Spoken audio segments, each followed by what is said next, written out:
लोकशाहीचा बुलंद आवाज, रिपब्लिकन वार्ता, महाराष्ट्र. पैठण येथे महामानव डॉक्टर बाबासाहेब आंबेडकरांची जयंती उत्साहात साजरी. पैठण शहरात दिनांक 14 एप्रिल रोजी भारतरत्न डॉक्टर भीमराव रामजी आंबेडकर यांच्या 135व्या जयंतीनिमित्त भव्य मिरवणूक व विविध कार्यक्रम मोठ्या उत्साहात पार पडले. लाखो अनुयायांच्या उपस्थितीत संपूर्ण शहरात जल्लोषाचे वातावरण निर्माण झाले होते.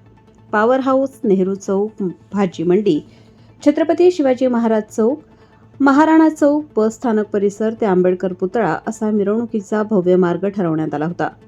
शहरासह तालुक्यातील खेडोपाड्यांमधून नागरिक मोठ्या संख्येने सहभागी झाले होते.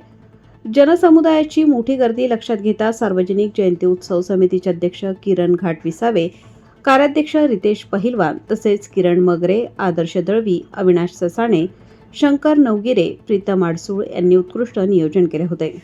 पुरुष व महिलांसाठी स्वतंत्र डीजे साऊंड व्यवस्था करण्यात आली होती.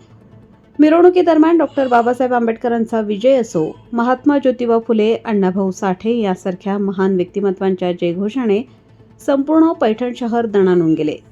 लहानांपासून ज्येष्ठांपर्यंत सर्वजण नृत्य व जल्लोषात सहभागी झाले होते. फटाक्यांची आतिषबाजी आणि डीजेच्या तालावर भव्य मिरवणूक रंगली.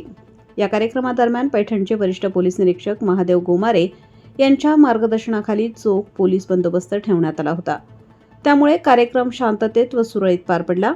भारतीय राज्यघटनेचे शिल्पकार, समाजसुधारक, अर्थशास्त्रज्ञ व मानव मुक्तीचे महानायक डॉक्टर भीमराव रामजी आंबेडकर यांनी आयुष्यभर सामाजिक समता, शिक्षण, न्याय व मानवाधिकारांसाठी संघर्ष केला. महाड, चौदार तळे सत्याग्रह, नाशिक काळाराम मंदिर प्रवेश आंदोलन आणि पुना करार यासारख्या ऐतिहासिक चळवळीतून त्यांनी समाजाला दिशा दिली. 14 ऑक्टोबर 1956 रोजी नागपूर येथील दीक्षाभूमी येथे त्यांनी लाखो अनुयायांसह बौद्ध धम्म स्वीकारला. शिका, संघटित व्हा आणि संघर्ष करा हा त्यांचा मूलमंत्र आजही समाजाला प्रेरणा देत आहे. पैठणमधील हा जयंती उत्सव राज्यातीलच नव्हे तर देशातीलही एक भव्य आणि आदर्श आयोजन म्हणून ओळखला जात आहे. रिपब्लिकन वार्ता महाराष्ट्र न्यूजसाठी प्रतिनिधी राहुल गिरे, Chhatrapati Sambhajinagar. Subscribe now and press the bell icon. Never miss an update.